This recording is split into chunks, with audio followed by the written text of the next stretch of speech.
কিন্তু পরবর্তীতে দেখা গেল যে এই ১৪০০ বর্গ কিলোমিটার জায়গা পাহারা দিয়ে রাখার জন্যে, দখলে রাখার জন্যে যে পরিমাণ সেনা দরকার, সেই পরিমাণ সেনা, গোলাবারুদ ইউক্রেন সরবরাহ করতে পারছে না।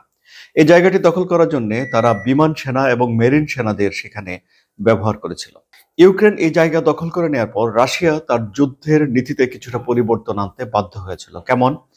বলা হয়ে থাকে যে কোরস্ককে পুনরায় দখল করে নেওয়ার জন্যে রাশিয়াকে কোনো গণমাধ্যম বলছে যে ৬০,০০০ এবং কোনো গণমাধ্যম বলছে যে ৯০,০০০ সেনার সমন্বয়ে একটা দল তৈরি করতে হয়েছে যারা কোরস্কে কাজ করেছে।